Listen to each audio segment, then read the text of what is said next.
Our Region's Business is sponsored by PNC for the achiever in you. Our Region's Business. Innovation, transformation, momentum, improving our communities and driving technologies that will shape our region for generations. The collaboration that brings vitality, prosperity, and life to living. Stay with us for the coming half hour as we examine in depth our region's business. Now, here's your host, Bill Flanagan. Today on Our Region's Business, we're back in the global spotlight, this time for our expertise in science and engineering. This month, more than 1,500 of the best and brightest high school students from more than 65 countries will convene in Pittsburgh for the Intel International Science and Engineering Fair. And about 1,000 of our neighbors, scientists, engineers, and medical professionals themselves will be turning out to judge the competition. Pittsburgh was selected to host this prestigious international event 3 times over a 10-year period, the only city east of the Mississippi River to be invited to do so. Judy Hallinen, director of the Leonard Gelfand Center for Service Learning and Outreach at Carnegie Mellon University, has been helping to lead the charge to recruit all those judges. And Chuck Kahle is one of the hundreds of professionals from around our region who have signed on to help. He's Chief Technology Officer of PPG Industries, and welcome. Good to see both of you. Thank you, Bill. Thank you. Yeah, Judy, for people who don't know, ISEF, that's the acronym. What is this all about? So Intel ICF is a science fair, an international science fair that has been conducted since 1958 in an international arena. Wow. And students in countries around the world participate in fairs that are affiliated with the Intel ICF fair. The Pittsburgh Regional Science and Engineering Fair is our local fair that's affiliated.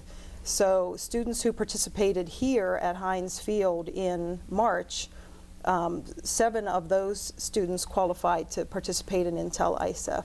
Now, we've all been there. You know, if you have kids in high school, you know, the trifold boards and that whole scene. But the kinds of projects we're talking about transcend those that most of us, sadly, are used to seeing at the local high school science fair, yes? These are students who are innovators. They are discovering ways to possibly cure cancer or to help individuals who have disabilities and applying technologies in very unique ways. So there's a broad range of categories that are included, and it's not the kind of thing where you just Google on the internet, how do I win my science fair? These are original thoughts that the students have, and they carry out the activities to come up with these wonderful presentations that they bring to the ISEF. Really cool. Yeah, you've not really been involved with one of these things before, no. So why did you decide to plunge in? Well, it's very clear that this is a big honor for the city because of the technical depth that the city has to offer to support an activity like this.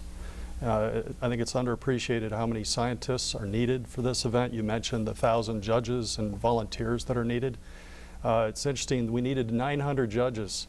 They needed to have either advanced degrees or BS, MS degrees with 6 years experience to be a judge. Wow. We're right now at about 900 judges. We're still looking for a few more, but we're involved because this has direct impact on STEM and is really related to recruitment, advancing science, developing the next generation of scientists. Wow, and this is, it's been in LA, and Phoenix, both metropolitan areas that are much larger than ours. So for Pittsburgh to come up with 900 judges is pretty incredible. And it looks almost as if we haven't had to work hard at it. There's been a wonderful committee.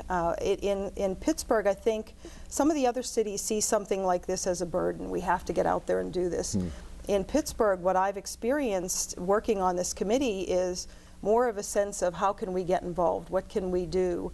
There are wonderful opportunities not only for the international students, but there's also a public day in which 4,000 local children are going to get the opportunity to interact with these students. So the local foundation community, individuals, companies, nonprofits have all stepped up to really say, how can I get involved? Instead of seeing this as a burden, it's a wonderful opportunity. And Chuck, is that what you've found when you talk Yes. to your peers and colleagues Yes. Around town? Absolutely.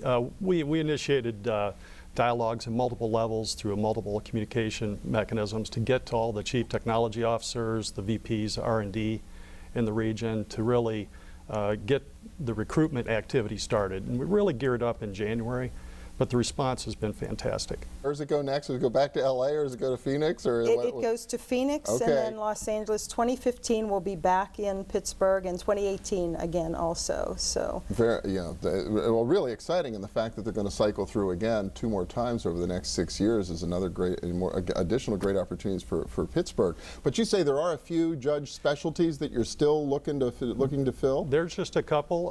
The response has been fantastic. There's a couple of specific areas we'd welcome some additional volunteers for judging and volunteers for language skills. Specifically on language skills, Spanish speaking skills. Really? Would be welcome. Okay.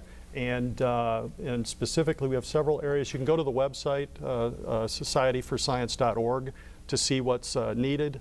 But specifically, we need judges in animal sciences, biochemistry, environmental management, and microbiology. Okay. I understand you were kind of overrun with computer engineers and software engineers. Chemists. And chemists. Plenty of chemists around here, given the inherent strengths of the region and the kind of science that we have here. But it really is a reflection of how much great science we have going on here in southwestern Pennsylvania.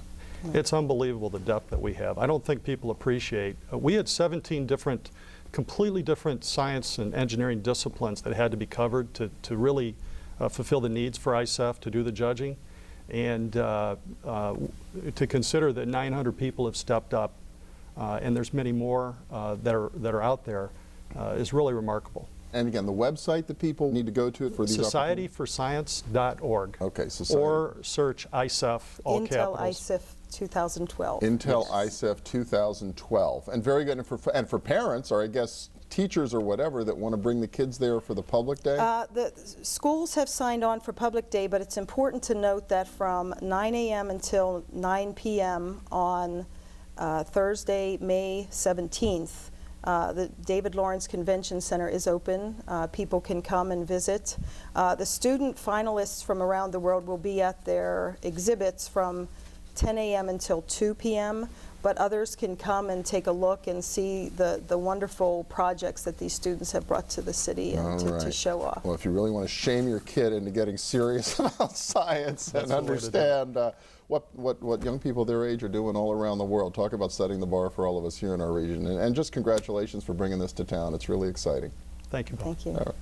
Next up, the International Science Fair comes just once every 3 years. But every year, the Carnegie Science Center identifies the individuals who are pushing the edge of innovation in our region. We'll find out who a few of them are as our region's business continues. Stay with us.